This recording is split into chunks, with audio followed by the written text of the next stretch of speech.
Hand over $10 million. You've got your father-in-law's inheritance, don't you? Excuse me? What are you talking about?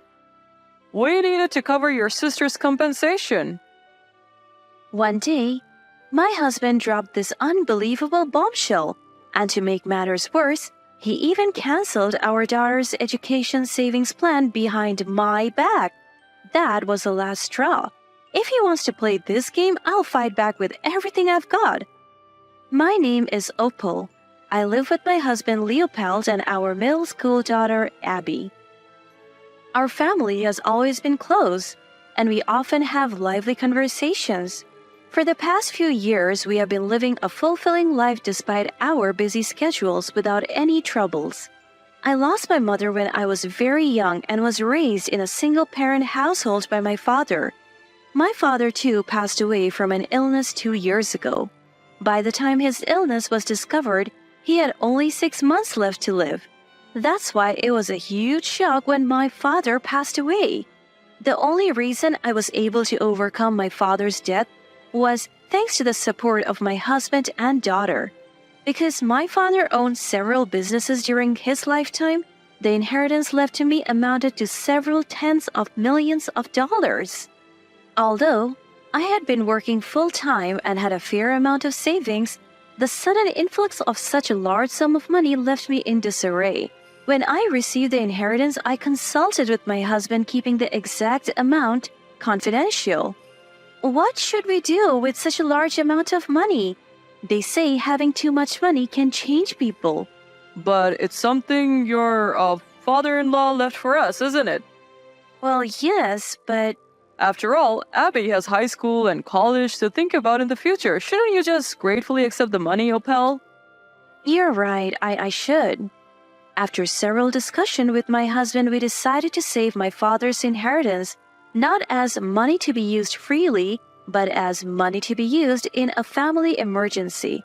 And for the past 2 years, I have kept my promise and haven't touched my father's inheritance at all. We had always been prudent with our spending, carefully managing on our combined incomes and leading a peaceful day-to-day life. Until one day, when my husband came home with an unexpected bombshell. Hey, Opal, can we talk for a second? Busy with the dishes, I responded, "What's up?" To which he dropped the bomb. My parents have asked us for a loan. Your father's inheritance is still there, right? Wait, what? What are you talking about? I don't fully understand it myself, but they seem to be in financial trouble. We don't have that kind of spare cash in our savings, do we? So I thought maybe from your father's inheritance? No, how can we lend them money without a clear reason? Caught off guard by his sudden and unreasonable request, I raised my voice. My husband sighed, looking annoyed, and began to explain. I didn't ask for details, but it's a fact that my parents are in a serious bind. But that doesn't mean we can it's unreasonable to ask for this all of a sudden, because even if they are in financial trouble, isn't it strange to give money from my father's inheritance? It's not strange, right? Wasn't it agreed upon that the inheritance is for family emergencies? My parents are in trouble. Isn't that an emergency enough? No matter what I said, he remained steadfast. A sense of disbelief and suspicion towards him grew within me. How much money was he talking about, and why from my father's inheritance? What does it mean if they need more than what's in our savings? Carrying these concerns, I hesitantly asked him, how much are we talking about here? About $10 million? Excuse me? I said $10 million. Your father's inheritance was way more than this, right? We can afford to lend it, can't we? Are you kidding me? There is no way we can lend that kind of money. It seemed that this figure was already decided between my husband and his parents, deciding on such a significant matter without any discussion with me. I couldn't describe my feelings as the rage towards my husband grew. I've already told my parents that we'll lend it to them. Against his blunt statement, I retorted as much as I could. In any case, we can't lend such a large amount. Sorry, but you have to decline. Hey, were you listening to me? I already told my parents that we are lending them the money. Enough. Fine, I'll go and tell them no myself. With a loud shout, I headed to my in-laws' house the very next day. Facing my in-laws, I confronted them immediately. So, tell me, why do you need $10 million? It's a lot of money. Well, that's, dear. That's, darling. My in-laws exchanged glances, faltering to respond. Their vague attitude infuriated me, and I raised my voice then and there. Enough is enough. You can't even tell me what's it for? And yet you expect me to lend you $10 million? If you're not going to explain, then I'm not going to lend it, I said. Hold on a minute, Opal. Calm down for a moment. Calm down? How can I possibly calm down if you're not going to talk? I'm leaving. And as I stood to leave, my mother-in-law shouted, "Wait! Oh, well, the truth is, Shiloh, my daughter, has been unfaithful again, and now her husband and the other woman's wife are demanding compensation." What? What? Again? Shiloh did the same thing 4 years ago, didn't she? Yes, and now we need $10 million to pay them off. $10 million in compensation is a significant amount. What on earth is she doing? And so Shiloh, my husband's sister, had cheated once before. Leaving her child with me, she would slip away to meet other men. The first time she cheated, her parents took on the responsibility of paying the compensation, and she never had to pay a dime, and now it was happening all over again?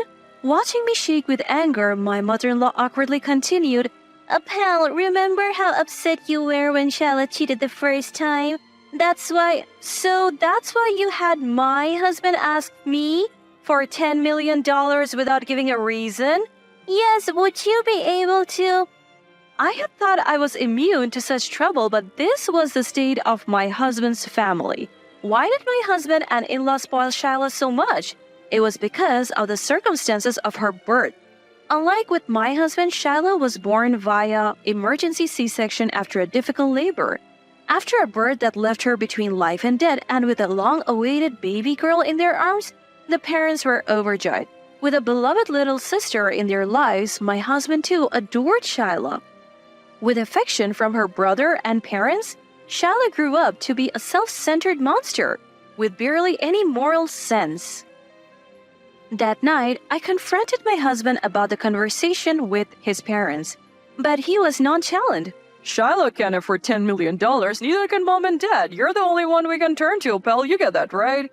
It's not about getting it. Why should I have to pay your sister's compensation? Shiloh is your sister-in-law, isn't she? Don't you want to help your family? The reason we are in this mess again is because you bailed her out the last time she cheated. Well, you inherited money from your father, right? You won't be troubled by losing $10 million. Why should I have to use my precious inheritance from my father to pay for my sister-in-law's indiscretion? Furious at my husband's attitude, I made it clear to his parents over the phone the next day. I was called heartless and inhuman, but I ignored them completely. My husband, likely having been berated by his parents, turned a torrent of abuse on me. Why are you so callous? Don't you get it? It's not just Shiloh in trouble. Mom and dad are struggling too. Do you even understand what callous means? This whole mess started with your sister. If she's done wrong, wouldn't she be the one to take responsibility? That's why I'm asking you for help in the first place. You know, they say money changes people. I never thought it was true until now. You've become a despicable person. What? Despicable? Really? They're trying to pay off his sister's infidelity costs with my father's inheritance? Isn't his family the ones with a messed up way of thinking? The next day, as I got home from work, our daughter was standing at the front door, tears in her eyes. "Abby, sweetheart, what happened? Dad left us." What? Seeing my face, she broke into tears. Her clothes were all rumpled, a clear sign that she had been standing at the entrance in shock for a long time. I comforted her, and slowly she regained her composure. "Tell me, what happened, honey?"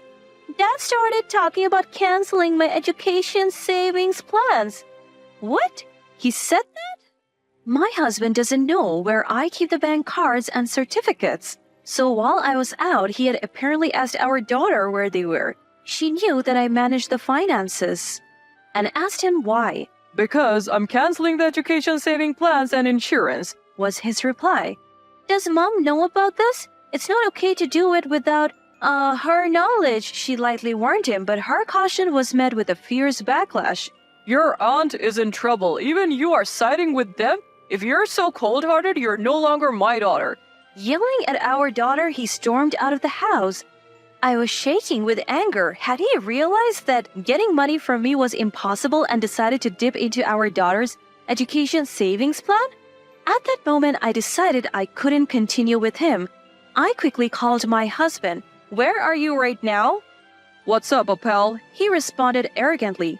Let me make it clear. I won't be coming back unless you say you will give Shyla some of your father's inheritance.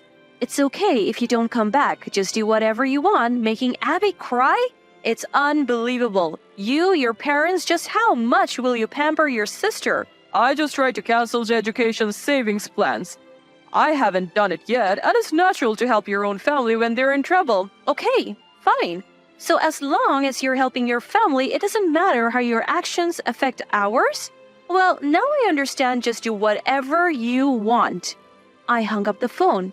I explained the situation to my daughter, and together we decided to leave this house.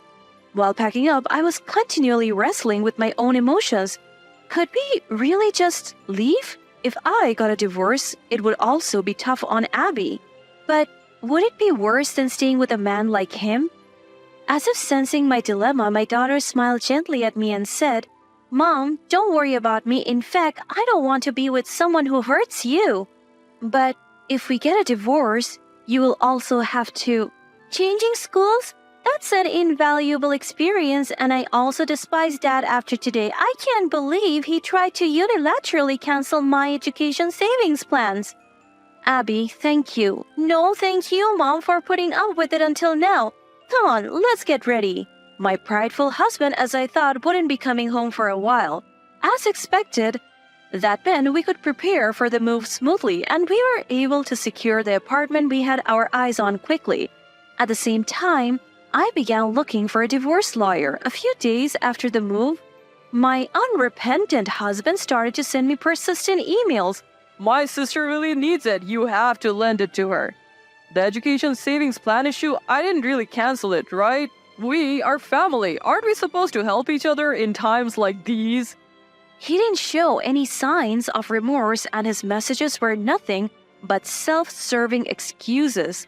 I was dumbfounded. I couldn't even reply. But I knew that without doing something, nothing would be resolved. I decided to take my lawyer and head to my in-laws. As soon as we arrived, my husband and in-laws began to berate me. How dare you bring a lawyer? All you had to do was lend us the money. That's right. Your sister-in-law is in trouble. Exactly, Apel. Please lend us a little. In response to my husband's final, "We're family," I replied firmly, "Family? No. We're getting a divorce, so we're not family." Caught off guard by my declaration of divorce, my husband's face was a picture of confusion. Divorce? You're joking, right? Why would I joke about something like this? You only see me as a cash cow. Even thinking of canceling your own daughter's education savings plans and insurance? I can't possibly stay with someone like you. Wait a minute. You can't just divorce me over this. I was just trying to help my sister. Well then, why don't you help her on your own? But remember, do it by yourself. Don't rely on me. But we're family, right? We are not family anymore. Didn't you hear? Stop being so stubborn. It's because of you and people like you that my sister thinks she can do anything. If you love your sister so much, then live by licking each other's wounds for the rest of your lives. This idiotic family. With an unprecedented level of volume in my voice, I silenced my husband and the in-laws.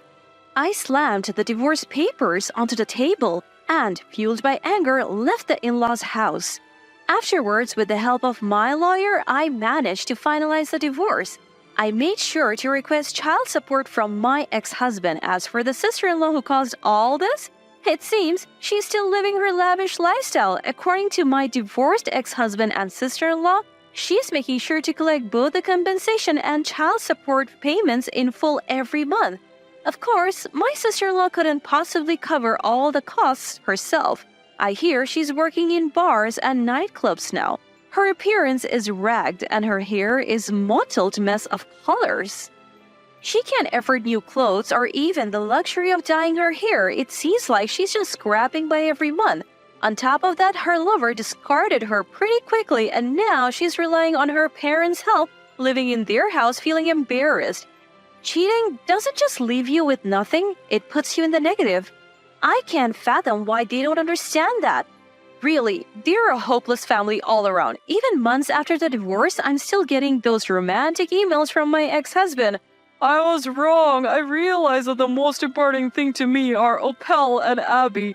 I want to start over. Let's create a new story as a family of 3. The only one I love is Opal, so let me reclaim our love. Of course, I'm not replying to any of them. He's also been sending my daughter these creepy emails. I've told her not to reply.